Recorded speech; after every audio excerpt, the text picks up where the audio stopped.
Bonjour à tous, bienvenue sur la chaîne YouTube Mécanique Sportive, c'est Nicolas et aujourd'hui je vous présente le nouveau Kia EV6 ou EV6, comme vous voulez, en français ou en anglais.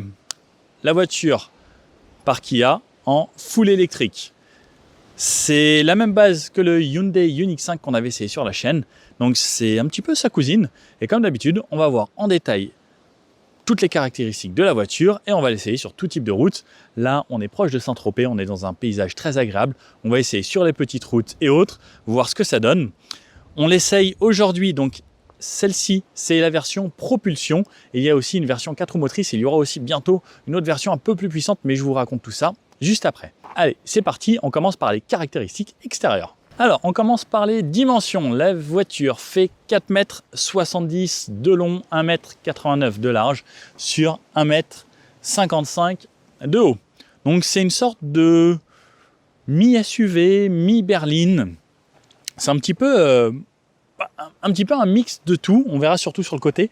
C'est assez compact en hauteur, mais c'est assez long. C'est voilà, un style très très particulier et ça laisse pas indifférent puisque là, sur les routes, c'est tout nouveau, hein. Et les gens nous regardent quand même pas mal. Pareil, là au niveau de cette peinture, cette couleur mate, comme on retrouve un petit peu sur le Ioniq 5 également, hein. Ce gris, j'adore au toucher, regardez, écoutez comme c'est doux. Et ça donne vraiment une autre sensation que la peinture, hein. En tout cas ce côté mat. Elle existera en 10 couleurs. Aujourd'hui, on a des jantes en 19 pouces, on pourra avoir du 20 pouces également en option. Donc ensuite, au niveau des motorisations, on aura le choix dans celle-ci, le modèle du jour, donc en 2 roues motrices qui est une propulsion qui fera, elle, 229 chevaux. Propulsion, version 4 roues motrices, donc avec 2 moteurs, donc les 2 mêmes moteurs qui feront 325 chevaux. Et on aura une version donc, qui sera la version GT. Là aujourd'hui on a un pack GT Line, mais il y aura une version GT vraiment sportive qui fera là 585 chevaux. Je ne sais pas si vous imaginez 585 chevaux là-dedans. Ça va décoller au feu, etc. Ça surprend beaucoup de monde l'électrique. Et la version 4 roues motrices, on ira jusqu'à 600 Nm de couple. C'est vraiment impressionnant, ça pousse, ça tractionne. On essayera ça demain, donc ce sera dans la vidéo, un petit bout pareil avec la version 4 roues motrices. Gros plus de cette Kia EV6, batterie 800 volts, ce qui permet de recharger beaucoup plus rapidement. Batterie 800 volts de 77,4 kWh. Grosse capacité, ça annonce plus de 500 km d'autonomie, donc 528 km d'autonomie.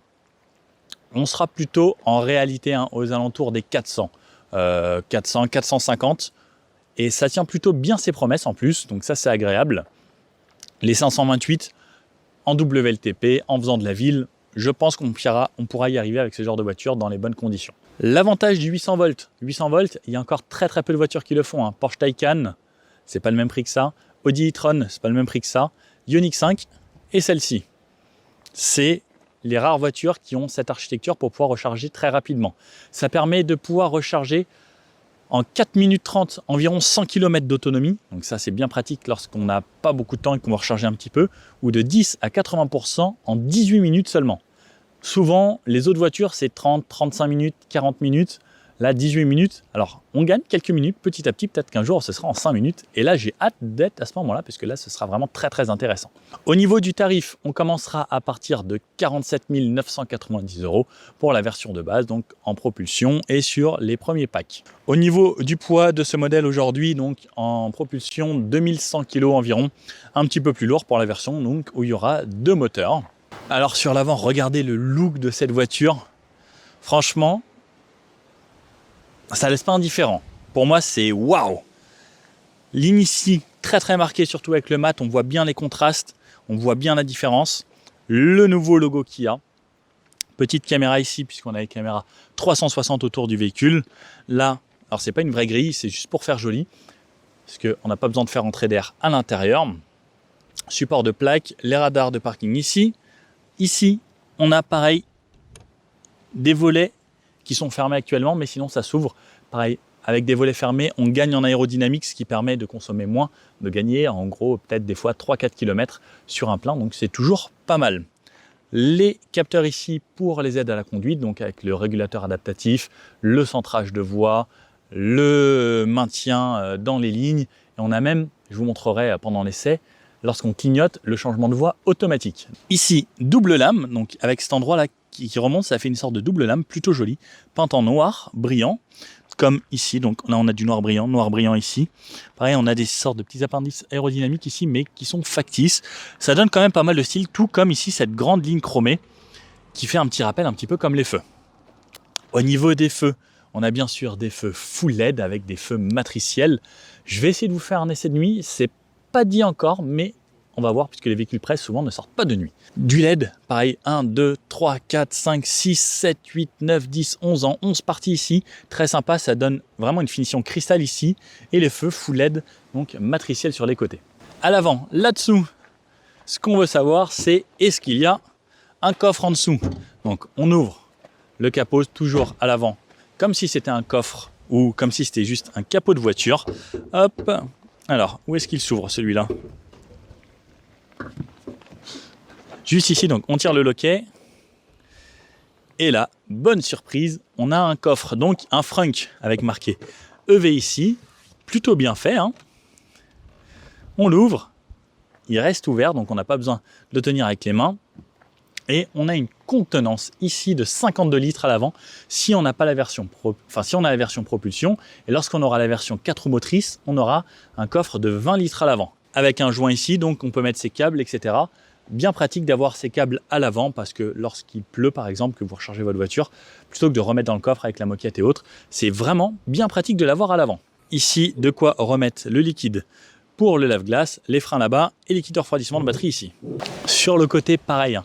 Comme sur l'avant, comme partout sur cette voiture, elle laisse vraiment pas indifférent.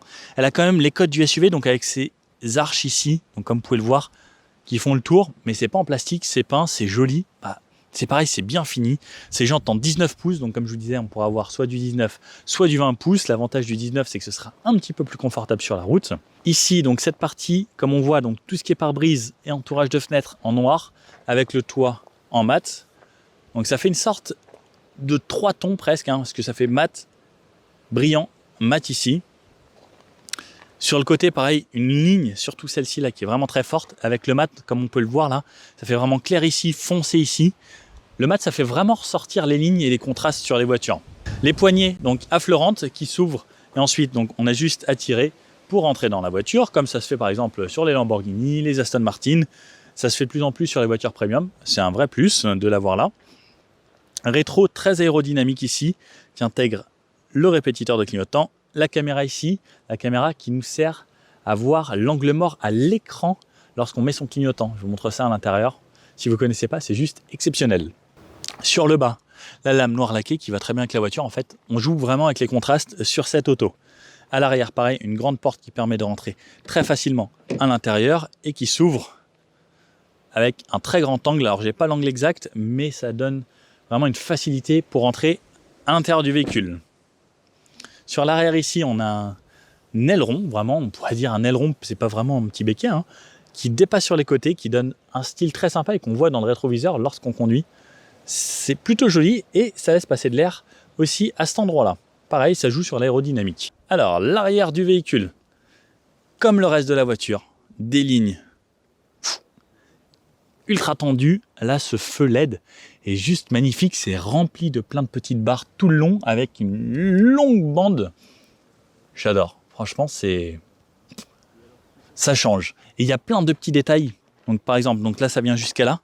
Et là, les petits détails ici, en fait, c'est des sortes de petits miroirs, plein de petits, donc où il y a des réflexions, même au toucher à la texture. Ça fait des sortes de petites pyramides. C'est vraiment le souci des détails sur cette voiture.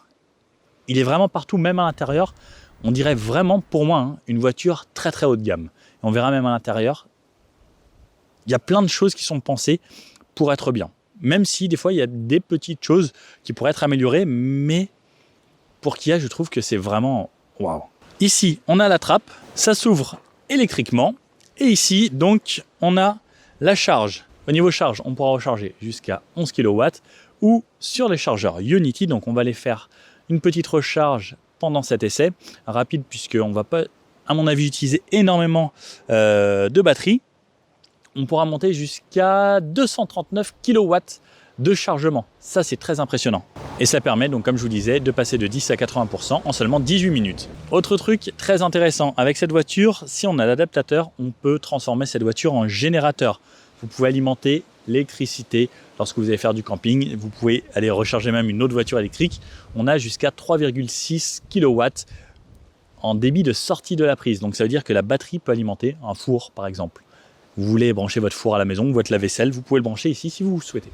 Pendant qu'on parle de ça, avec les bornes Ionity, lorsque vous achetez cette V6, vous avez un abonnement qui est offert pendant 1 an sur le réseau Ionity qui vous permettra d'avoir la recharge à 29 centimes la minute seulement.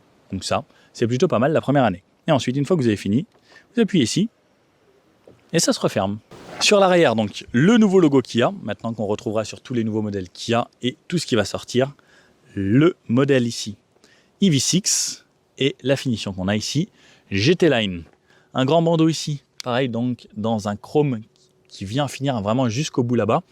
Caméra ici, caméra de très bonne qualité, il faut le souligner, bravo Kia, parce que de nos jours pour moi c'est indispensable et Kia fait vraiment le job au niveau des caméras, rien à redire.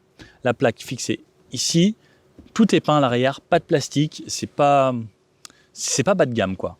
Pareil, on a ici un feu tout en bas et un diffuseur arrière très travaillé qui fait vraiment sportif. Franchement, j'aime beaucoup cette voiture. Pour ouvrir, on appuie ici sur le côté, haillon automatique. Hop. Donc au niveau du haillon, on a une poignée pour redescendre au cas où, le petit bouton pour refermer. Le coffre, on a à l'arrière 480 litres de chargement. Alors 480 litres, pour vous faire une idée, voilà ce que ça représente. Donc il y a quand même pas mal de place. Et sous le plancher ici, on aura encore un petit peu de rangement, par exemple pour mettre des câbles ou des triangles ou la trousse de kit de secours, plus le kit anti-crevaison et autres. Donc ça, hop, avec un seuil de chargement quasiment plein. Pour abattre les sièges, donc on aura les sièges en 2 tiers, 1 tiers et la plage arrière, on peut la mettre à 2 niveaux, puisqu'on peut régler l'inclinaison des sièges arrière sur beaucoup de niveaux, ça je vous montre ça à l'intérieur. Sur le côté ici, une petite prise 12 volts et de quoi accrocher des filets qui sont bien pratiques parce que je vous avoue que ce plancher, ça fait quand même que les choses se baladent pas mal dans le coffre et sur ces petites routes, par exemple ici, ça bouge vraiment beaucoup.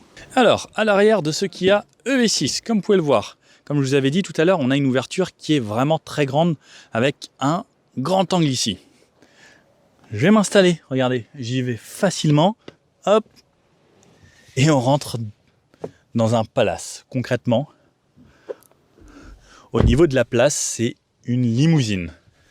Alors, on n'a pas beaucoup de place au niveau de la hauteur sous le siège pour passer ses pieds, mais on a une zone, regardez, déjà plancher totalement plat dans tout l'habitacle. Ça, c'est un vrai plus. Regardez, comme je suis bien, je suis accueilli dans des sièges Alcantara et cuir, des petites surpiqûres, vraiment. C'est juste waouh. J'aurais bien aimé un grand toit panoramique, ça aurait été juste parfait. Petit accoudoir ici avec la languette. Accoudoir confortable. Franchement, je suis quand même vraiment bien.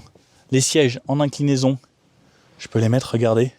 L'inclinaison que je peux avoir là, je peux dormir à cet endroit-là. C'est juste super. Et ça fait partie des voitures qui ont le plus de réglages de siège. Je peux partir de là, là, là, là, là, là, là, là, là. Une dizaine de positions pour aller finir jusqu'à là. C'est juste extra. Alors par contre, quand je suis vraiment en arrière, moi qui suis grand, je vais aller toucher un petit peu là-haut. Mais sur la position intermédiaire, c'est vraiment parfait. De la place pour les pieds, de la place ici, des grandes fenêtres qui sont un peu surteintées. À l'intérieur sombre, j'aurais bien aimé un petit peu plus clair, malgré les petites touches de blanc quand même. Ça, c'est plutôt sympa. La place du milieu, alors déjà pour y accéder, pareil, c'est hyper facile. Regardez, vous pouvez naviguer de cette place à cette place sans souci. C'est un petit peu plus ferme ici. Les ceintures, je peux les lever. Et là, comme c'est une boucle avec qui est pas fixée directement, mais qui tient avec du nylon, hein, enfin de la ceinture derrière, elle bouge, donc elle me gêne pas au niveau du postérieur. Ici, j'ai de la place pour la tête également. J'ai de la place pour les pieds. Je peux vraiment les mettre où je veux. Pas de tunnel central. Ça, c'est franchement l'idéal. Le dossier un petit peu plus dur. Oups, mon téléphone. Dossier un petit peu plus dur parce que c'est un accoudoir central. C'est top. Et là, j'ai une bonne visibilité surtout. Et surtout des sièges très très fun. En tout cas, ça fait très moderne. Ici, on n'a pas de filet, mais des poches en plastique où on peut avoir des rangements donc avec des élastiques. Ce qui est top chez Hyundai, c'est on n'a pas comme d'habitude les ports USB ici ou la clim ici. On a les ports USB dans les sièges là. Ça, c'est hyper original. Et on a la clim sur les côtés, donc dans les montants ici. À l'arrière, j'ai mes sièges chauffants sur 2 positions, fenêtre avec impulsion. Ici, plastique, un petit peu de cuir, plastique. On a le son Meridian. Je crois, il me semble qu'on a jusqu'à 14 haut-parleurs à l'intérieur de l'habitacle. La sono est juste parfaite. Rien à redire là-dessus non plus. Des petits rangements ici, donc tout petit, avec la moquette intérieure pour éviter que ça fasse trop de bruit. Parce que quand on est dans une voiture électrique, on entend le moindre bruit. Alors c'est top d'avoir des petites insonorisations un petit peu partout. Alors, à l'avant, pareil, ouverture de porte très généreuse. Je vais m'y installer. Hop. Et là,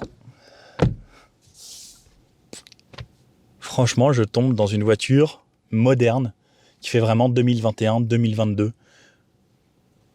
Waouh. Enfin, là, regardez, j'ai énormément d'espace. On peut mettre des grandes bouteilles ici. On peut mettre des bouteilles là. On peut en mettre là. Il y a de la place. Je suis vraiment bien. Et franchement, je vais vous faire le point de vue ici, le point de vue conducteur, vous allez voir. C'est waouh. Juste waouh. Là, ici, pareil, plancher plat dans toute la voiture. Donc cette fois-ci, pas comme dans le Ioniq 5, toute la console ne coulisse pas. Mais regardez, pareil, on a quand même énormément d'espace. On a des ports USB là. 1, 2, 3, 4, 5 ici. Le chargeur par induction ici. Des rangements ici, énormes. Regardez, je peux encore remettre des bouteilles comme ça. Je pourrais en mettre au moins 4, sans problème. Ici à l'intérieur, je vous le montre à cet endroit-là, mais on a des réglages sur les sièges. Alors, première fois que je vois ça, lorsque je joue sur le réglage en fait pour l'inclinaison au niveau de derrière les genoux, ça va basculer tout le siège. Vous savez, comme les sièges bébés, comme ça va vous relaxer. Donc pareil, on a tous les réglages électriques juste ici, le dossier, donc je peux régler le dossier bien évidemment comme ça, et j'ai une position ici. J'appuie sur un bouton. Vous voyez, là je m'en vais. Là je m'en vais encore. Et regardez, ça se fait tout seul. Hein. Et là je vais me coucher, comme ça, parce que lorsque je vais mettre ma voiture à recharger, ils ont pensé à moi pour que je puisse me relaxer lorsque la voiture se recharge. Donc là, les 18 minutes, je vais pouvoir me faire une petite sieste. Allez, à tout à l'heure. Hein. Alors, nous voici à l'intérieur donc de ce EV6, EV6, comme vous préférez, en français ou en anglais. Comme d'habitude, on commence à gauche. Bon, là, vous pouvez voir dans la portière, c'est illuminé. Mais j'ai bien un petit smoothie. Oh, c'est bon, à la fraise. Portière illuminée ici. On a l'illumination pendant que je vous tiens en bas ici. Portière là-bas. Le long ici qui s'allume. Alors, j'essaye vraiment de vous faire un bout de nuit. Ce serait top. Portière de gauche. Donc ici, un petit peu de moussé. Sort de cuir là. Ici. Ensuite, du laqué, du blanc et une portière. Et pareil avec les grosses enceintes ici. Meridian. Fenêtre à impulsion pour les 4 fenêtres. Sécurité enfant. Le réglage des rétroviseurs. Verrouillage du véhicule. La poignée juste ici pour ouvrir. Donc pareil, enfin, franchement, c'est joli. Hein. Comme on peut voir, ils ont pensé à plein de petits détails. Les positions, mémorisation de siège sur 2 positions. Les rétroviseurs, comme vous pouvez voir, avec un bout ici qui est vraiment fait que pour le style. On a petite enceinte Meridian là, enceinte là-bas, grosse enceinte. Ici, donc comme vous pouvez vous en douter, hein, ça devrait bien sonner. Alors, l'affichage tête haute, je ne sais pas si vous allez le voir ici. Donc, on a un bel affichage tête haute avec réalité augmentée juste là. Au niveau du volant, on va commencer par le volant. Donc, comme on a chez Kia, les aides à la conduite sur la gauche, régulateur, limiteur ici, monter la vitesse, descendre la vitesse, la distance qui nous sépare du véhicule qui nous précède et centrage de voie, donc pour pouvoir lâcher les mains et que la voiture conduise toute seule. Ici, on fait défiler les informations de l'écran de gauche. Donc voilà, on peut avoir ça, ça, ça. Et ensuite, on peut changer les menus de cette façon. Ici, Donc pareil, alors selon dans quel menu on sera, ça va pouvoir changer.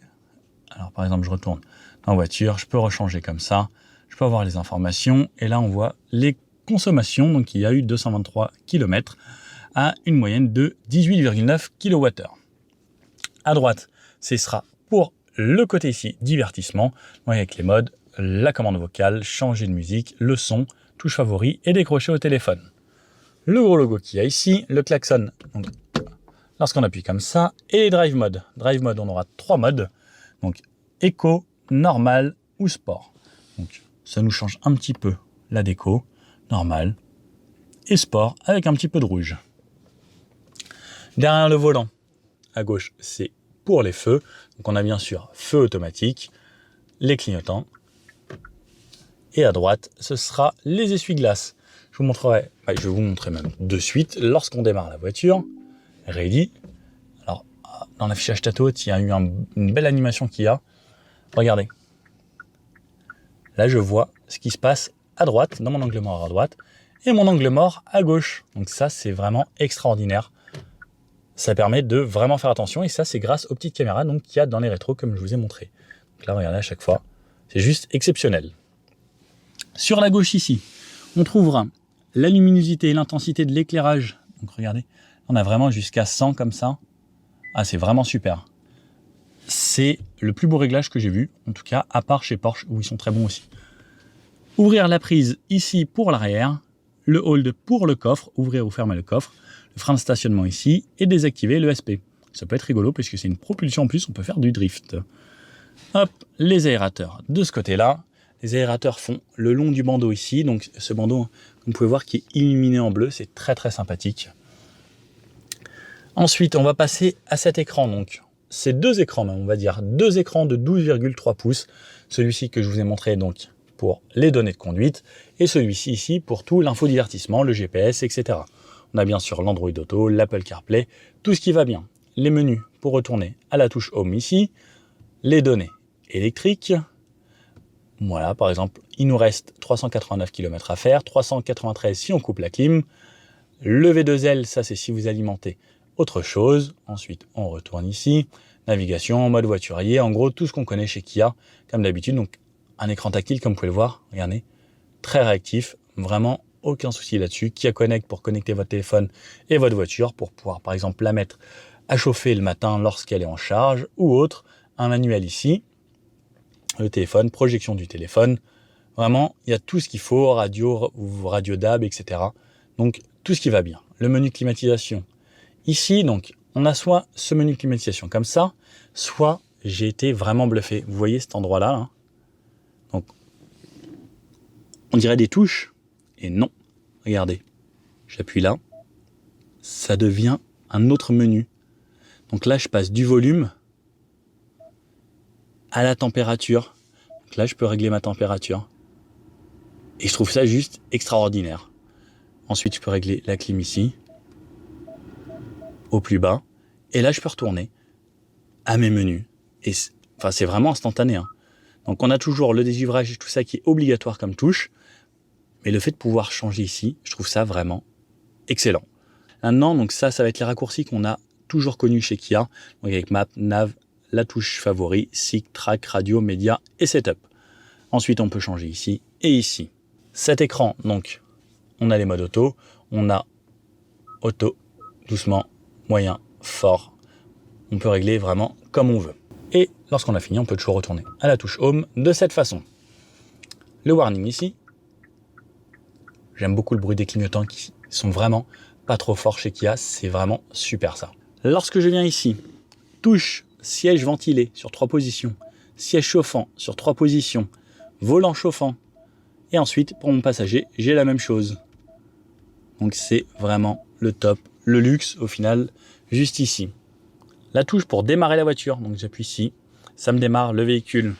Le sélecteur de rapport, parking, reculer. Donc là, je me mets en mode reculé. Et là, j'ai mes caméras 360 qui s'activent. Donc sur la droite, lorsque je repasse en mode avant, j'ai les caméras à l'avant. Avant, arrière, plus le 360. Ensuite, le mode parking pour retourner au stationnement ici. J'ai les caméras qu'on peut activer de cette façon. Fermer, pareil, donc ça me réactive les caméras en appuyant sur le bouton ici, si j'ai besoin, sans avoir mis la touche reculée. Le auto hold qui me permet de ne pas avoir à freiner à un feu lorsque je suis arrêté, mais j'ai le e-pédale sur cette voiture. Je vous ai pas parlé de ça, je reviens de suite. Les bip bip, ça pour le son, et donc le e-pédale. Grâce aux palettes ici, j'ai plusieurs niveaux de récupération. Le e-pédale, donc je tire ma palette de gauche, ça met e-pédale, pédale d'accélération intelligente. Ça veut dire que je vais aller jusqu'à l'arrêt juste en utilisant la pédale d'accélérateur et j'aurai jamais besoin de toucher la pédale de frein ici. Lorsque je relâche, regardez, la voiture n'avance pas ou recule pas. Si j'avance un petit peu, je relâche, ça va jusqu'à l'arrêt. C'est vraiment top. Ensuite, j'ai plusieurs niveaux de récupération et ça va s'afficher ici. Donc lorsque c'est marqué stop ici, ça veut dire e-pédale. Et il y a même marqué e-pédale juste ici, ou iPedal, si vous préférez. Level 3, hop, ici, c'est passé. Level 3, level 2, level 1, level 0. Et selon si on accélère ou pas, on va aller jusqu'au roue libre complet, donc grâce à ça. Parking, je remets. Chargeur par induction ici, avec une touche qui grippe, enfin une texture qui grippe un peu. Double porte-gobelet, ça c'est la clé. La clé, regardez, vous avez de quoi démarrer la voiture à distance et la faire avancer et reculer sans être dans la voiture. Et sur le côté, on peut l'ouvrir, fermer et ouvrir et fermer le coffre de la touche hold ici. Donc double porte-gobelet, petit rangement supplémentaire ici. Et là, comme je vous disais tout à l'heure, de quoi ranger 4 grandes bouteilles au moins. Au moins. C'est vraiment excellent. Les ports USB sur les sièges, comme on peut les voir ici. Donc là, ici, on a des ports USB sur chaque siège. Et regardez, des appuis-tête comme ces designs. C'est marrant, hein, c'est vraiment fun. J'aime beaucoup. C'est au moins très original, ça change des autres voitures. Texture aujourd'hui, Alcantara sur piqûre blanche. Siège percé dans l'Alcantara puisqu'ils sont ventilés et chauffants. Le top du siège. On ne glisse pas dedans. On a un bon maintien latéral. C'est de l'Alcantara, donc on ne glisse pas du tout. La portière, donc en général. Le tableau de bord, je ne vous l'ai pas montré. Donc c'est une sorte de vinyle collé sur le plastique. Donc c'est dur, mais c'est joli. Une attention a été portée à ça. C'est vraiment un gros plus. Et là-haut, pareil, plastique. Et donc là ici, la grande boîte, donc avec l'écran qui se cache ici pour l'affichage tête haute que j'ai juste là. Et rétro ici, alors dommage qu'on n'ait pas un borderless. Ce serait le seul petit truc manquant de cette voiture pour qu'elle soit vraiment waouh. Ici, les petites touches, donc en tactile, pour la lumière, la touche SOS qui se trouve juste là. Hop, là ici on a de très très grands miroirs. Waouh, je me croirais dans ma salle de bain. Je vois mon visage entier. Ça c'est rare. Souvent on voit que les yeux. Vous avez vu là comme il est grand. Et hop, on peut allumer la lumière ou l'éteindre. Hop, est-ce que ça reste allumé? Ouais, par contre ça reste allumé. Il faut penser à l'éteindre. Mais waouh. Bon allez, c'est parti pour l'essai. J'ai un petit peu froid. Hop, je vais remonter un poil ici. 22, je baisse un petit peu ça.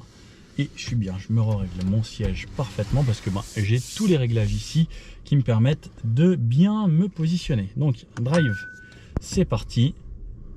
Et on part dans le silence. Comme on a SUV, on est un peu surélevé mais pas trop, donc il faudra faire quand même attention en ressortant lorsqu'on a de gros trottoirs. Donc on a quand même un beau bébé, hein, donc qu'on voit là sur le côté. Et donc c'est parti. Alors là c'est parfait, par exemple pour vous expliquer le principe des e-pédales. Donc là ce qui est top c'est qu'on est en descente, donc je vais pouvoir parfaitement vous expliquer le principe de régénération d'énergie.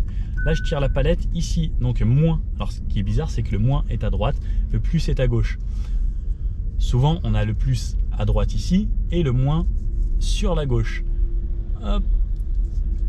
Cette fois-ci c'est inversé puisque moins, on va faire moins de régénération ici. Donc là, je suis en roue libre totale, level 0. Je me mets, hop, ici, level 1. Je récupère un petit peu. Level 2, je récupère encore plus. Level 3, ça me ralentit vraiment énormément la voiture. Donc là, c'est comme si on avait vraiment un gros frein moteur. Level 4, c'est e-pédale. Et e-pédale, là, je touche à rien. Et ça va aller vraiment jusqu'à l'arrêt. Regardez. Là, la voiture s'arrête totalement. Je réaccélère, je relâche, e-pédale. Donc ça, il y a peu de véhicules électriques qui l'ont, mais pour moi, c'est vraiment un gros avantage. Il y a beaucoup de voitures qui vont garder beaucoup de roues libres ou de la récupération d'énergie, mais qui vont rarement aller jusqu'à l'arrêt complet. Pour la ville, ça c'est le top, et pour la récupération, c'est pareil, dès qu'on relâche, on régénère de l'énergie, donc ça permet d'aller encore plus loin. Au niveau de la réactivité, donc là je suis en mode sport, donc si j'accélère, ça accélère quand même vraiment pas mal. Au niveau de la tenue de route, là par exemple on est sur des petites routes assez sympas, la voiture elle prend quasiment pas de roulis, hein, même si, désolé à mon passager sur le côté que je secoue un petit peu, et au final, le comportement dynamique de la voiture est vraiment très très bon. Au niveau du freinage, c'est très progressif, donc on sent à la pédale qu'on peut y aller gentiment, il n'y a pas un gros mordant, et en plus là on a le e-pédale. Pareil, si je désactive mon e-pédale, je me remets en roue libre simple, la pédale de frein, elle reste toujours très progressive, et si je veux freiner assez fort, on va essayer un gros freinage. Alors attention passager, on a quand même 2 tonnes, mais ça freine bien, n'est-ce pas? Absolument. On est toujours vivant. Et là, donc petite épingle, hop, donc on voit, on a quand même une voiture lourde, mais ça se débrouille bien, le train avant reste quand même assez précis. La répartition des masses, comme c'est très très bas, ça permet d'avoir une voiture qui vire vraiment à plat et qui reste agile au final malgré son poids. Donc ça c'est le gros avantage des électriques, c'est que même en conduite un peu dynamique, donc regardez, hop, par exemple, on va se remettre un petit peu de dynamisme, freinage, alors on va sentir un petit peu le poids sur l'avant lorsqu'on va arriver dans un virage, mais on a l'agrément de conduite d'une propulsion, donc ça c'est quand même quelque chose de vraiment intéressant. Bon, on n'est pas obligé de rouler vite tout le temps, donc on va repasser les modes. Ici, ils sont là, les drive modes. En conduite éco. Le mode éco, ça permet d'avoir à la pédale une réponse un petit peu plus douce et de ne pas avoir à s'exciter comme en mode sport, puisqu'au final, plus de 200 chevaux, c'est vrai que ça donne envie de titiller un petit peu la pédale d'accélérateur de temps en temps. En mode éco, c'est vraiment souple, ça se conduit bien. Alors la direction ne change pas, j'ai l'impression, entre le mode éco et le mode sport. Donc entre là et là par exemple, non, il n'y a pas de différence dans la direction, donc ça c'est plutôt rare. La plupart des voitures, souvent, on a une direction qui change et on a une direction un peu plus ferme et plus réactive, alors que là on gardera la même direction que ce soit normal, éco ou sport. Donc hop, on se remet en mode éco et on teste un petit peu en mode cool, parce que souvent quand on a une voiture électrique, enfin de ce style surtout, c'est pour avoir une voiture un petit peu plus éco et un petit peu de répondant quand même lorsqu'on veut accélérer. Ce qui est top, c'est toujours là mon angle mort sur l'écran, je vois bien dans mon rétro, j'ai mon angle mort ici et j'ai une bonne visibilité à travers les fenêtres. Hop. Si on a besoin même en mode éco, ça accélère suffisamment pour sortir quasiment toutes les situations. Et pareil, donc en mode éco, la pédale plus douce, et par contre si je vais vraiment à fond, que je vais toucher le fond de la pédale, ça va accélérer beaucoup plus vite. J'ai ensuite toutes les aides à la conduite, donc moi ce que j'adore, hop, hop, régulateur, j'ai un radar, c'est parfait, je me mets à 70, j'appuie sur le petit centrage de voix ici, c'est parfait. Allez, bonne nuit. Non, on n'a pas le droit de faire ça en France, c'est interdit, malgré le fait, regardez que ça se débrouille quand même vraiment pas mal. D'ailleurs, on va essayer, voir ce que ça donne si on ne touche pas au volant, comment ça désactive tout ça. Alors, en plus, moi je teste ça lorsqu'il y a un virage qui arrive. Alors, hop. Ah, elle tient, elle tient, elle tient, elle tient. Donc, normalement, au bout d'un moment, c'est censé vous désactiver ou vous prévenir. Alors, elle met pas mal de temps. Elle m'a dit déjà donc de re-maintenir. Elle me redit plus rien. Gardez les mains sur le volant. Je ne le fais toujours pas, je ne l'écoute pas. Comment elle va réagir? Je mets des voitures en face. Elle ne se désactive pas, c'est bien. Au moins, elle ne veut pas vous tuer directement. Elle commence à sonner un petit peu fort, pas contente. Qu'est-ce qui va se passer?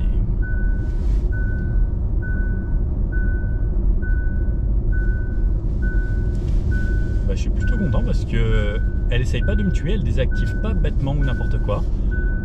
Bah, c'est plutôt pas mal. Ah, LFA annulé, assistant maintien de voix. Donc ça y est, elle a annulé. Ah non, parce qu'après, il y a le maintien dans les lignes qui revient. Donc tant qu'il y a des lignes, vous n'allez pas mourir. Si vous êtes sur autoroute, vous allez foncer jusqu'au péage. On avait vu ça sur le Santa Fe également, donc concrètement c'est la même chose. Mais au moins, vous n'allez pas mourir. Là, on est à 70 km/h. Comme vous pouvez l'entendre et le voir, c'est plutôt calme, c'est agréable. Je suis bien dans mon siège, je suis bien maintenu. J'ai un bon maintien latéral. Ils sont fermes mais confortables.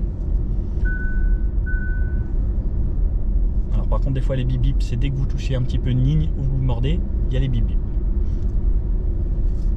70 km/h, c'est bien.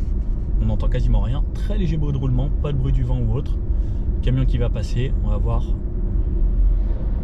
Ça reste quand même très bien insonorisé, même par rapport aux autres voitures.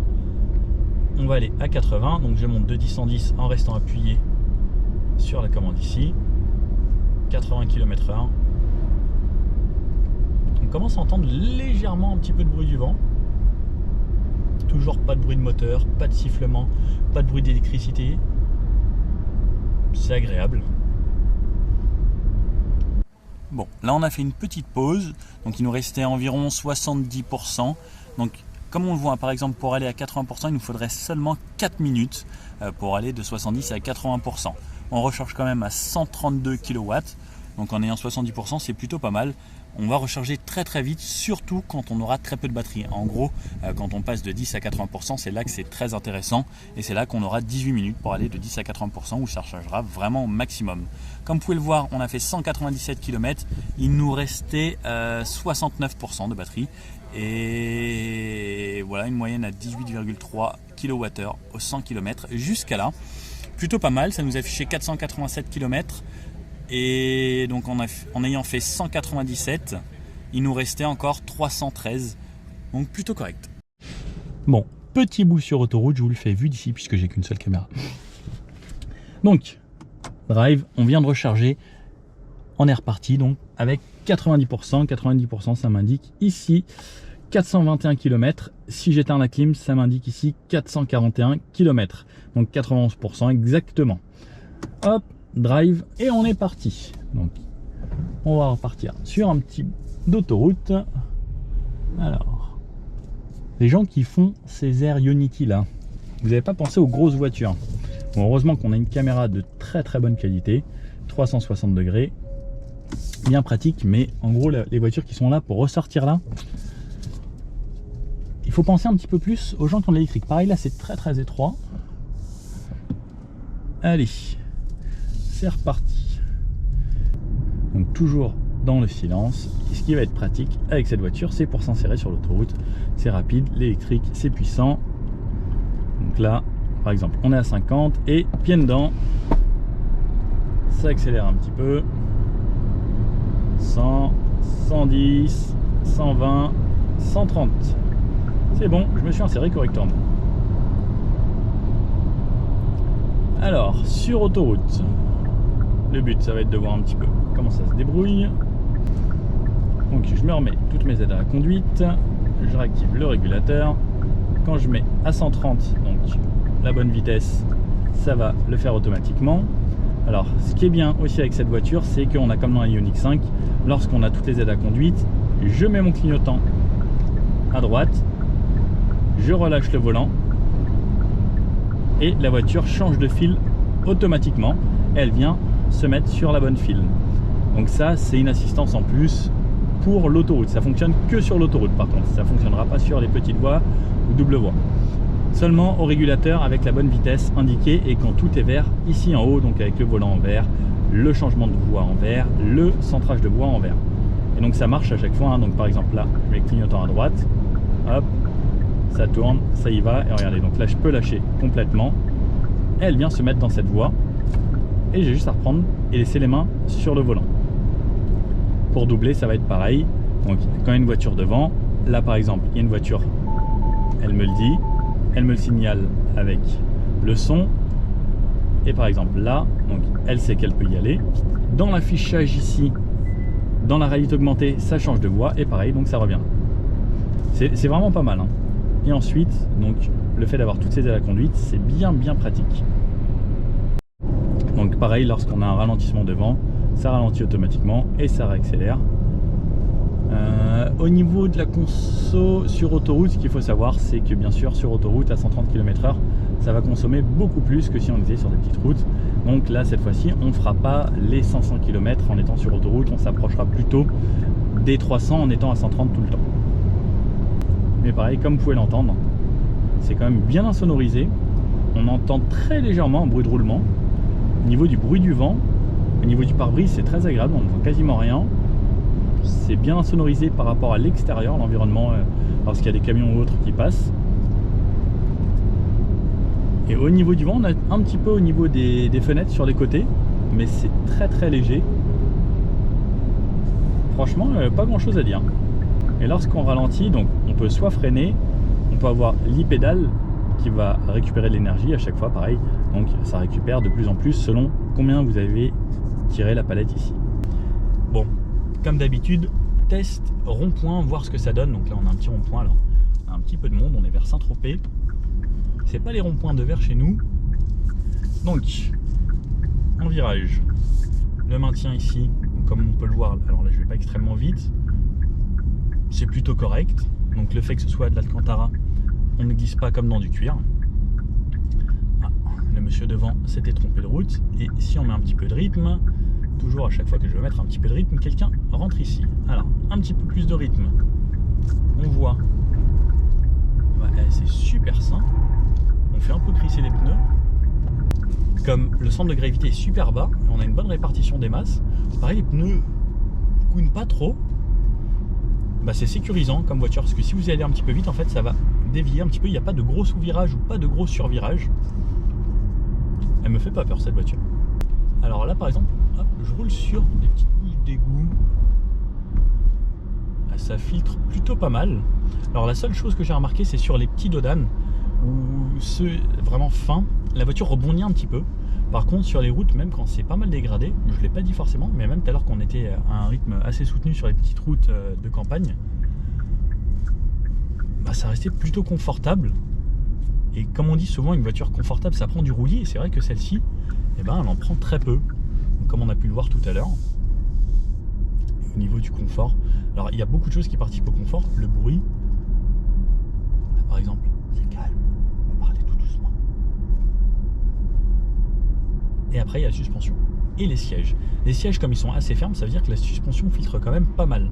Parce que des fois il y a des sièges très très confortables, ça veut dire que là la suspension, même si elle fait moins bien son job, bah, les sièges vont jouer un petit peu. Alors que là ils sont quand même assez fermes, donc ça fait bien son job.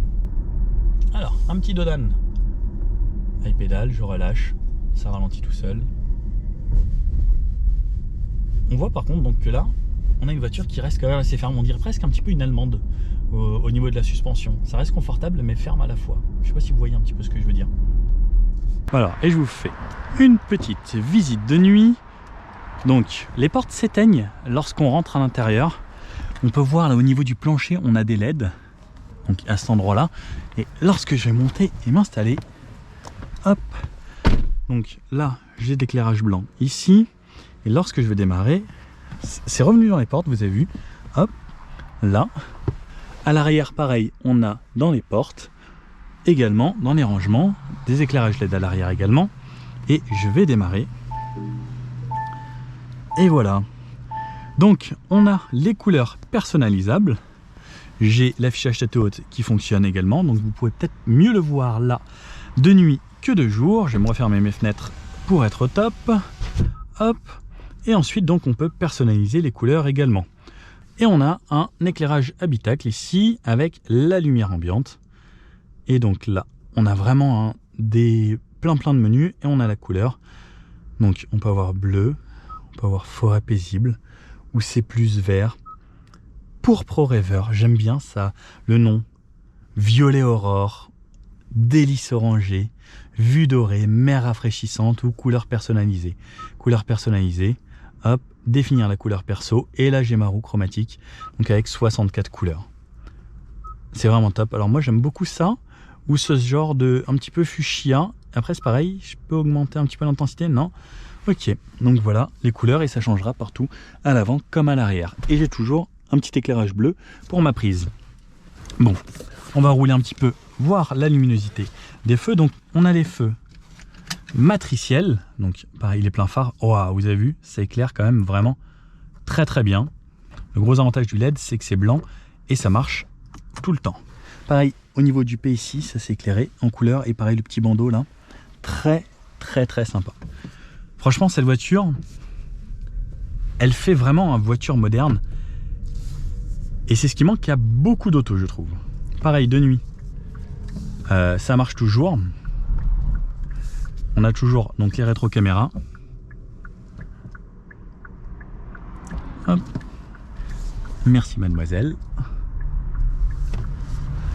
Et donc là, comme on peut le voir, ça marche de nuit. Donc j'ai toujours de quoi voir.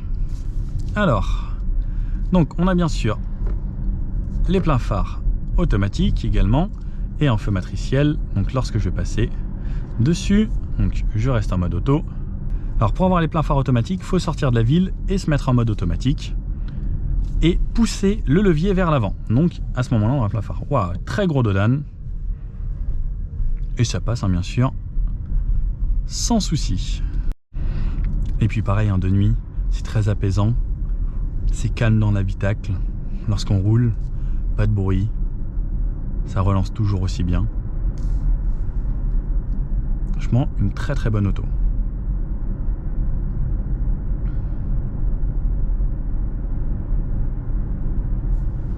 C'est reparti. Aujourd'hui, j'ai la version 4 roues motrices. Alors déjà, la version 4 roues motrices, je sais aussi puisque j'ai la batterie au milieu, ici sur l'écran, avec deux moteurs devant, derrière, et la répartition que je vais avoir sur l'avant et l'arrière et sur chaque roue également. Donc cette fois-ci, on a beaucoup plus de chevaux, 325 chevaux au lieu des 229 qu'on avait hier. Donc ça devrait tractionner un petit peu plus. Et donc avant, arrière, deux moteurs. La batterie, c'est exactement la même. Au niveau de l'autonomie, ce qui est annoncé en WLTP, c'est 508 il me semble, ou 509, donc c'est 20 km de moins que la version simple moteur. Donc au final, il n'y a pas une grosse différence. Et ce qui est bien, c'est qu'on peut la passer soit en 2 roues motrices, soit en 4 roues motrices. Donc dans les drive modes ici, j'ai toujours le Eco, normal et sport. On a même appui pour snow. Si je reste appuyé longtemps, je passe en snow. Donc ça va avoir les 4 roues motrices, mais avec un petit moment de couple pour justement pas que ça parte trop fort. Alors, la version 4 roues motrices, elle peut passer automatiquement en 2 roues motrices. Donc là par exemple, je suis en mode éco, je roule tranquillement. Le but, ça va pas être de consommer l'énergie maximum, hein. On arrive à Saint-Tropez, c'est marrant le petit panneau à côté. Hop, on sautait. Donc là, très gros dodan. On sent que la voiture est confortable si on passe un peu vite, donc pareil toujours, on va sentir chut. On sent que la suspension est toujours très confortable, hein. 4 roues motrices, 2 roues motrices, ça change pas la suspension. Et là par exemple, je vois grâce à mon graphique que lorsque je roule tranquillement, je suis en 2 roues motrices. Si j'appuie plus fort, ah non, elle reste toujours en propulsion. Donc le fait, là je suis toujours en mode éco. Ah, en mode éco, je reste toujours en propulsion. Je vais passer en normal. Le mode normal, je suis toujours en propulsion. Ah, sauf par contre quand j'appuie à fond, là je vais passer en 4 roues motrices. Et si je passe en mode sport, le mode sport, lui il me laisse les 4 roues motrices permanentes. Et le mode snow, donc il y a un mode snow lorsqu'on reste appuyé sur le drive mode. J'attends que le graphique revienne. Et pareil en mode snow, j'ai toujours les 4 roues motrices permanentes. Et surtout, ça me bride un petit peu le couple, parce qu'en mode snow, il ne faut pas qu'il y ait trop de puissance, surtout avec l'électrique. On va vite pouvoir faire de la glisse, sinon ça va être du patinage artistique. Donc là, je vais tester un petit peu le mode sport pour pouvoir avoir en permanence les 4 roues motrices. Et donc, toute la puissance, on a un peu plus 600 Nm de couple en 4 roues motrices. Donc ça, par contre, ça commence à devenir intéressant. 600 Nm, c'est l'équivalent d'une Lamborghini Huracan, je crois. Wouhou, j'adore l'électrique pour ça. C'est vraiment fou à chaque fois. Ouh, plein de mini-mocs. Ça avoine en mode électrique. Donc 4 roues motrices. J'adore. Alors, pareil, comme l'autre version, je peux me mettre l'e-pédale. Je peux me mettre les plusieurs niveaux de récupération. Et hop, avoir la régénération à chaque fois que je relâche. Au niveau du train avant, pareil, on a toujours une voiture qui a l'air dynamique. Alors au début, au centre, voilà, on a un point neutre. Alors la voiture bouge quand même, hein, mais c'est vraiment très doux sur le début. Par contre, dès qu'on y va un petit peu plus, on sent la voiture qui est assez agile. Et le fait d'avoir justement ce centre de gravité très bas, ça permet d'avoir une voiture qui prend peu de roulis. Et quand elle prend un peu de roulis, elle s'appuie dessus et elle garde toujours ce côté assez dynamique. Bon, là il n'y a personne par exemple. Je vais m'arrêter, donc il pédale, ça va jusqu'à l'arrêt tout seul. Pareil, c'est pas trop brutal. Et accélération. Waouh! Waouh! Je suis déjà à 100. Ah ouais, ça y va. Hein. C'est bien plus impressionnant que la version propulsion. On a quand même plus d'une centaine de chevaux de plus. Et c'est vrai que, personnellement, vous connaissez un petit peu la chaîne, j'aime beaucoup quand il y a plus de puissance. Après, c'est toujours mieux d'avoir plus que moins. Alors, je viens de découvrir autre chose. Lorsque je suis en e-pédale, ça m'indique, même en mode éco, que j'ai quand même l'avant qui fonctionne un peu. Et pour la récupération d'énergie, lorsque je suis en e-pédale, j'ai d'énergie qui se récupère donc des deux moteurs. Par contre, dès que je mets un coup de palette, je repasse en propulsion, donc quand je suis en mode éco. Et mes e-pédales, les deux moteurs travaillent. Intéressant. Hop. Test rond-point avec le 4 roues motrices, donc là, petit rond-point. Alors, qu'est-ce que ça donne? Et pareil, hein. Et là, j'y vais quand même très très fort, ça souvire un poil. L'arrière ne s'emmène pas en plus. Même au freinage, ça reste bien stable. Regardez, hop. Franchement, il y a un poil de sous-virage. Mais en vrai, c'est... Wow. Allez, ici par exemple, j'y vais un peu plus fort. Hop. Et sur le changement d'angle. Voilà. À part un léger sous-virage. Et là, je peux rester à fond. Hop. Longue courbe. Franchement, le comportement dynamique est assez bluffant. Franchement, c'est très sain. Comme je disais, même avec celui d'hier qui était plus typé propulsion, on se fait vraiment pas peur. Un Copa en EV6.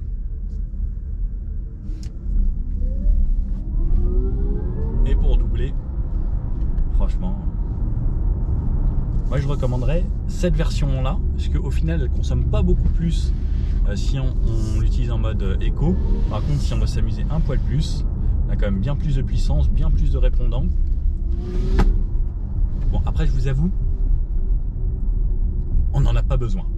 Mais c'est quand même un sacré régal. Donc, normalement, on est censé pouvoir faire sortir la voiture d'ici parce que je suis un petit peu trop large. Je vais pas pouvoir rentrer ici et c'est pas pratique de rentrer là. Donc, je démarre la voiture, je me mets sur le côté, je le fais à distance. Et ensuite, lorsque je vais avancer, ok, donc là, elle vient de démarrer avec la clé. Et ensuite, donc là, je peux faire en sorte, alors qu'il n'y a personne dans le véhicule, que la voiture avance. Et regardez, il n'y a vraiment personne dans la voiture. Donc elle avance très lentement pour pouvoir sortir de sa place de parking. Et elle avance, et regardez, il n'y a vraiment personne dedans. Elle avance à peu près de la distance d'une voiture. Donc elle reste allumée. Et elle s'arrête là. Alors vous allez me dire, s'il y a quelqu'un qui passe derrière, regardez, elle s'arrête toute seule avant de m'avoir touché. Donc ça marche plutôt pas mal. Là, je vais aller vouloir me garer. Drive, je suis dans un parking. Bon, je suis pas très bon en manœuvre. Je reste appuyé sur la caméra ici, qui va me faire rechercher automatiquement une place de stationnement. Là, par exemple, il y en a, j'ai envie que la voiture se gare ici. Bon, comment ça va se passer? J'avance, hop, elle m'a trouvé une place de stationnement. Donc, définir le mode de stationnement. Je veux qu'elle se gare ici. Je veux le stationnement à distance. Donc, je me mets sur P ici. Boucler la ceinture du conducteur, sortez du véhicule avec la clé et fermez les portes. Maintenez, appuyez sur le bouton de stationnement de la clé. Donc, je sors du véhicule. Hop, je prends avec moi la clé ici. Donc, je remets la ceinture. Puisqu'il faut que la voiture pense qu'il y ait quelqu'un à cet endroit-là. Je sors du véhicule, j'ai fermé les portes de cette façon, et maintenant je vais appuyer sur stationnement. Donc je veux qu'elle fasse ça en marche arrière, et regardez, là, par contre j'avoue c'est de la magie.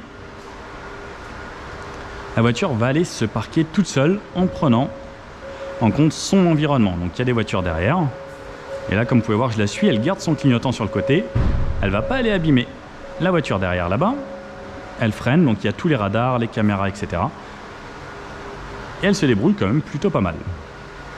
Niveau manœuvre, elle fait à peu près ce que j'aurais fait. Elle prend son temps, elle fait les choses bien. Et regardez, donc il n'y a vraiment toujours personne à l'intérieur. Je peux me balader autour. Il faut toujours rester appuyé par contre sur le bouton de marche arrière sur la clé. Et donc elle va se garer toute seule. Bon. Alors, ce Kia EV6, qu'est-ce qu'on en pense? C'est quand même très sympa, hein. En termes de design, c'est atypique. Moi, j'aime bien quand c'est atypique. En termes de conduite, c'est quand même bien, hein. Châssis avec les batteries positionnées super basses. Un très bon châssis de base. La puissance, on en a suffisamment, hein. Si vous en voulez plus, version 4 roues motrices. Si vous en voulez plus pour l'autonomie et pas forcément besoin d'énormément de puissance, cette version 2 roues motrices en propulsion sera largement suffisante. Si vous en voulez beaucoup plus, la version GT qui va arriver, ça va devenir très sportif. Niveau look, franchement, donc on n'aime pas, un petit peu comme son cousin. Niveau de l'autonomie, les batteries avec environ 400 km en usage réel, hein, c'est intéressant. On a donc 77,4 kWh, c'est bien. On a une seule batterie disponible en France parce que Kia s'est dit que les petites batteries au final, c'était pas utile parce qu'il y a très peu de clients qui prenaient les petites batteries. Et je trouve au final que c'est quand même plutôt intelligent de mettre des grosses batteries, parce qu'il vaut mieux en avoir plus que pas assez. C'est comme un gros réservoir dans une voiture. Il vaut mieux en avoir trop d'essence que pas assez et se dire il faut repasser souvent à la pompe. Donc moi je suis pour les grosses batteries. Les jantes 19 pouces, c'est bien, on a gardé quand même pas mal de confort, c'est bien insonorisé dans la voiture, c'est agréable à conduire, on a toutes les aides à la conduite. Technologie à l'intérieur, c'est moderne, c'est joli, c'est habitable. On a de la place, on est bien. À l'arrière, c'est pareil, on a de la place, les banquettes s'inclinent. On a de l'espace. Le coffre, alors c'est pas forcément celui qui fait partie des plus grands, mais 480 litres, on va dire que ça reste correct. Le petit coffre à l'avant, c'est un plus, parce que toutes les voitures électriques ne le font pas. Au final, moi je trouve quasiment que des points positifs à cette Kia et à un tarif plutôt raisonnable. Donc il y a quelques concurrents, il y a la Skoda aussi qui est un petit peu concurrente, l'ID4, la Ioniq 5 surtout pour moi qui est sa vraie concurrente, qui sont un petit peu cousines, sœurs jumelles. C'est le design pour moi qui va départager, puisque on va dire concrètement de nos jours, toutes les voitures font un petit peu la même chose. L'avantage de celle-ci, c'est la plateforme 800 volts des batteries, donc qui va permettre de recharger quand même beaucoup plus vite. Et ça, c'est un avantage que ce qu'il faut penser aussi, c'est à la revente dans quelques années. Quand les autres voitures vont commencer à avoir du 800 volts, vous l'auriez déjà. Donc ça va faire en sorte de garder peut-être une meilleure cote que les voitures qui chargent seulement en 130 kW actuellement, alors que celle-là, on charge déjà quand même en 239. Voilà. J'espère que cette vidéo vous a plu. Si vous avez des commentaires, n'hésitez pas à les mettre en bas. Si vous avez des questions, n'hésitez pas non plus. Je ferai mon maximum pour vous répondre. Comme d'habitude, un petit pouce bleu si vous avez bien aimé. Ça fait toujours plaisir. Et je vous dis à bientôt pour un prochain essai auto. Ciao.